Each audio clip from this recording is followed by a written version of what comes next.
Have you ever wondered what it would be like if Einstein, Steve Jobs, and your child's brain had a party? Welcome to the Neuroquirky Nexus, where we celebrate the extraordinary minds of our neurodiverse children. Welcome to you amazing parents and caregivers to this podcast. Here we are going to navigate the colorful world of neurodiversity, and we're going to explore holistic, out-of-the-box solutions for children and teens with ADHD, stress, anxiety, and other neuroquirks. Each week we'll dive into practical, brain-based techniques and quirky strategies to help your child thrive. I'm Lori Bloyer, a former veteran teacher turned holistic neurogrowth, learning, and life success coach. As a parent of a neurodiverse child myself, I've spent the last 20 years researching, experimenting, and developing unconventional approaches to support these unique minds. I myself have ADHD diagnosed later in life, and thank goodness, now I understand some of my neuroquirks, and I am going to give you, from my years of teaching in the classroom, my son and myself, several tips, tricks, strategies to help you and your child thrive and create peace at home and joy in your life. So, are you ready? Let's get quirky.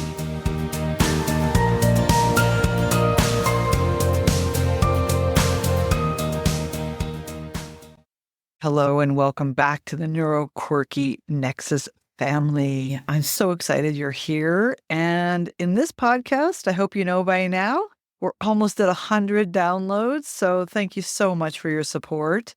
But in this podcast, we are embracing the brilliance of neurodiverse minds and helping families, educators, and kids thrive. That's our big goal.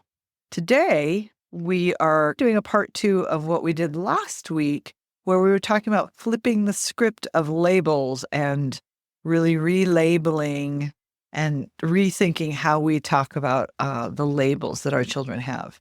So today we're going to take a deep dive into teachers and classrooms, a place that can either ignite a child's potential or stifle their confidence, depending on how their differences are appreciated. For our neurodiverse kiddos, the way teachers frame their behaviors and strengths is really critical. And I know I was a teacher for over 20 years, and toward the end of my teaching career did I start to really understand, and it became more prevalent, the need for children with neurodiversities and especially ADHD, dyslexia, dysgraphia, all of those neuroquirks.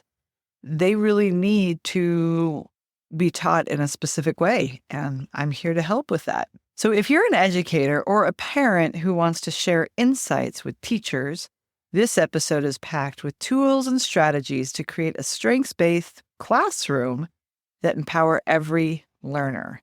Let's flip the script on traditional education models and create spaces where neurodiverse learners shine. So if you're ready, let's get quirky. All right, so why does strengths-based classrooms even matter? Why does it matter? Well, let's think about how we feel when someone focuses on what we're bad at. It's draining, right? We feel horrible. It's demoralizing. But if we imagine being a kid who hears that kind of feedback every day, over and over and over again, the research is clear.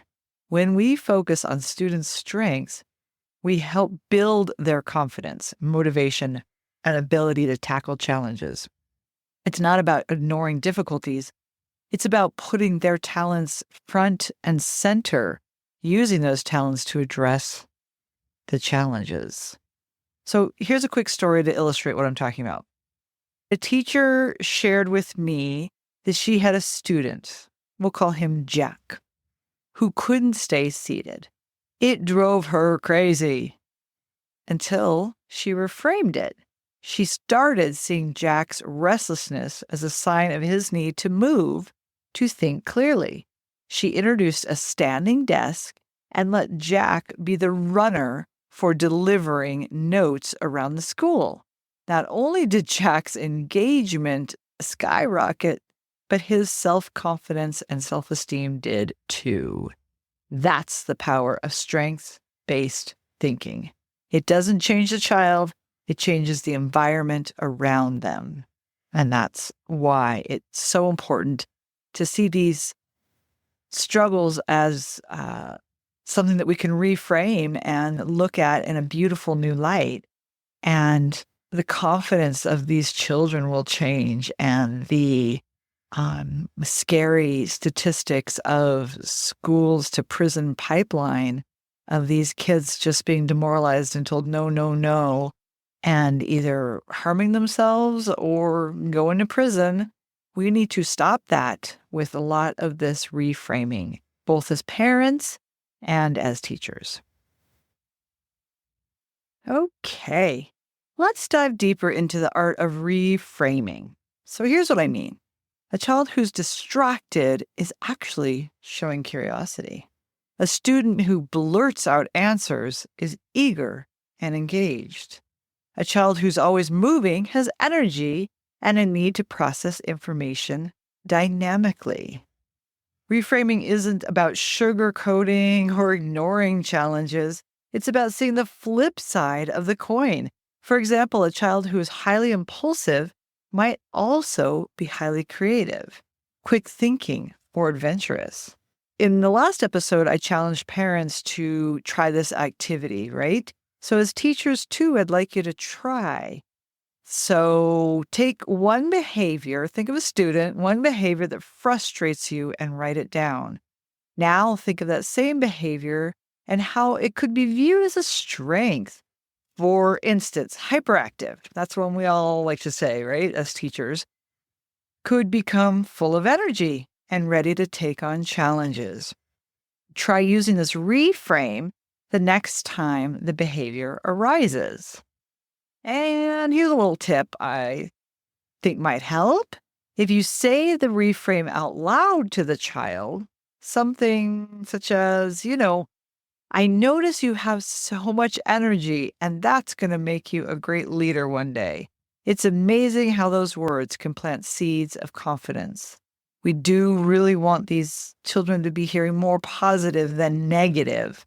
So those seeds of confidence are absolutely essential. All right, let's talk practical strategies though, right? As teachers, I know we have a lot on our plate and a lot of kids with a lot of needs, but these strategies are all thought about to get your classroom more managed and manageable so that you can go home in peace and not have the stress that comes sometimes with working with a lot of different children.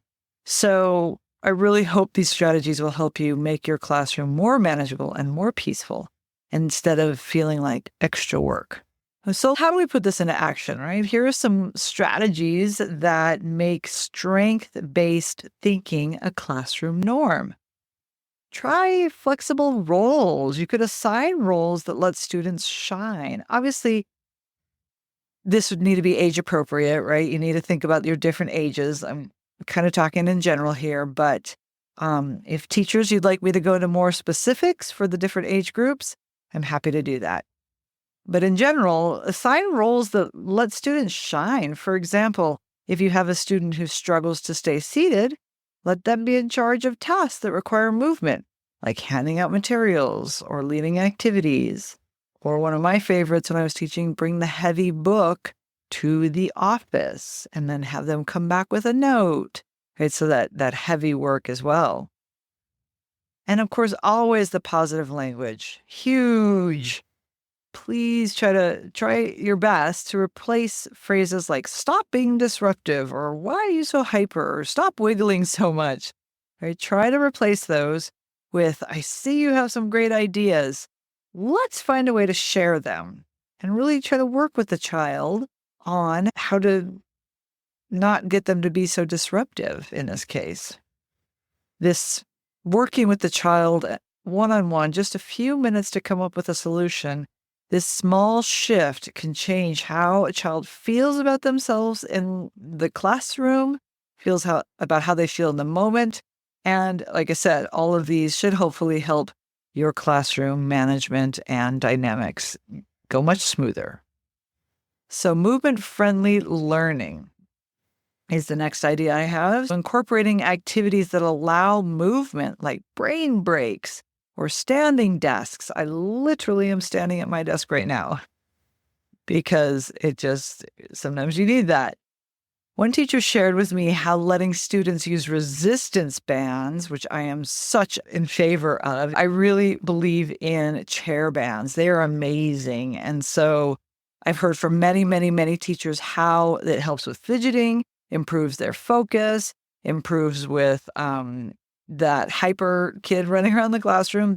If you haven't heard of bands, you put them on the chairs, they wrap around the chair, and the kids can kick them, bounce their feet on them, and fidget without noise and without probably almost anyone noticing. They are amazing. Strongly recommended. And what about some personalized tools in the classroom, right? Do they need a fidget? Do they need something like a strip, like a Velcro strip that they can rub even, that's very quiet and doesn't make a lot of noise? Something that will help them, that's not distracting to other students, but that helps them, as I like to say, get their wiggles out, right? For the little guys, yeah? For those supports that help them channel their energy in a constructive way. Of course, every classroom will look different, and this is very general, so the ages will be different, but really, you could do this with high schoolers. They could put Velcro on their computers, right? This applies to a lot of people, a lot of ages. Something sensory, something that they can kick as well, applies to middle schoolers as well. All ages can really benefit from these tools, but also positive language and changing the roles around. The goal really is to create an environment where every child feels seen and valued for who they are. Okay, so let's talk about some stories, right? Let me share some stories to really help you. So I had a student, Ella, she was 9, and she went from being the problem student, right? Oh my gosh, Ella, to the go-to leader. I reframed this problem student into bold and adventurous and encouraged her to lead classroom experiments as well as other activities in the classroom. And she thrived after that and was much better behaved because she wanted that special little bold and adventurous activities that she got to do. I had another student, Max, who would fidget like crazy. Oh, he would like tap his pencil on the table and kick and push others and touch others and just everything he had to touch. And so what I did is I let him stand in the back of the room, and he had a stability ball that he could bounce on that wouldn't bother anyone. And it was in the back of the room, and he loved it. If he needed to move to a regular chair, I would put the chair band and really help him with that. And so he was thriving after that. His grades improved because he was paying better attention and he wasn't getting in trouble, and he didn't see himself as the troublemaker anymore.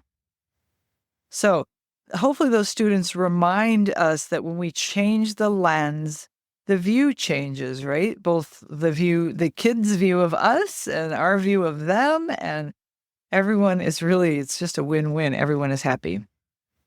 And all the outcomes are happy too. So everyone's happy.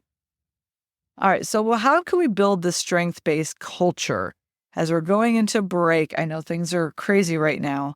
Christmas break as this recording is coming out, but we start all over again in January. So maybe you can start by building a strength-based classroom culture now in January when you come back. So you could have celebration boards, dedicated bulletin boards showcasing each child's strength, and let students add sticky notes highlighting their achievements or their peers. Just really celebrate their strengths. And I'll say it again, children with ADHD, and especially get told so many times, no, no, no, that their self-worth is pretty low and they feel dumb or stupid or that they're not worthy of being told positive things. So if we can do this strengths-based parenting and teaching, how wonderful the world will be. So you could do strength spotting games, right? Make it a daily habit to call out the strengths you see in students. So say your creativity really was amazing in that art project. Or Sarah, I loved how you used your chair band to stay focused during that lesson. Things like that, of course. You could, as I said, talk to the students, right? Really involve them in creating classroom expectations, and especially for each of the ADHD children you have, you could talk to them individually and create these agreements. So as a class, you will have to come up with classroom expectations for these special tools. If there's chair bands or fidgets, and have to talk about why some children get some fidgets and some children don't, right? What we all need versus what we want. And then also what's fair, right? But also talk with the student individually that has ADHD, and talk to them about some agreements that you will have for their special chair or their special chair bands or their special fidget, and how to use them appropriately. Some things that are great for ADHD students are also really great for the rest of the class. So I encourage talking to the whole class and then the students individually if possible. So these practices create an atmosphere where students feel empowered and connected. They can lead to some pretty magical transformations. Okay, some tools. This has been a lot to take in, I know, but like I said, this is all leading to a more peaceful classroom. So I've created a few resources to get you started. A strengths chart for education to reframe common ADHD behaviors, and a positive language guide with practical phrases to use in the classroom. So hopefully those two will help you in the classroom, and you can use those to kind of cheat sheets to help you as you work with these students.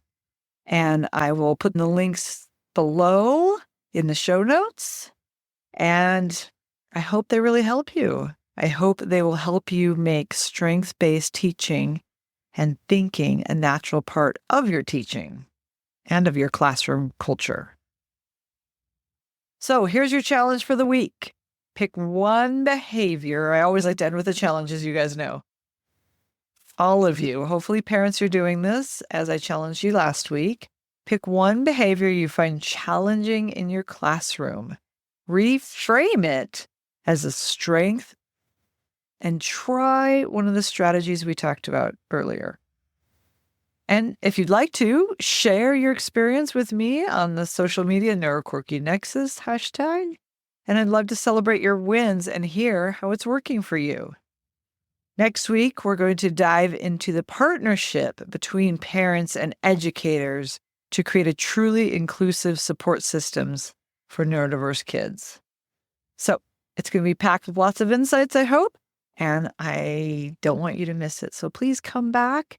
Thank you again for being part of this journey to frame, rethink, and revolutionize how we see neurodiversity. So until next time, please keep celebrating those strengths and keep it quirky. Bye-bye.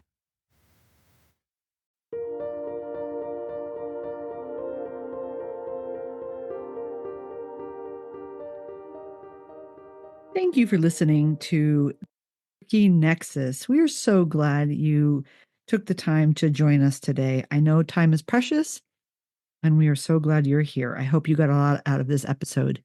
Please don't forget to post your activity using hashtag NeuroNexus. That's NeuroNexus. And of course, all links are in the show notes. And I just really hope you enjoyed it. So if you did, please like and subscribe and share this with a friend. I think this is really good for families that are new to their child being diagnosed with ADHD. And I believe that the tips and tricks and resources I'll be sharing will be very helpful for all families, but especially new families.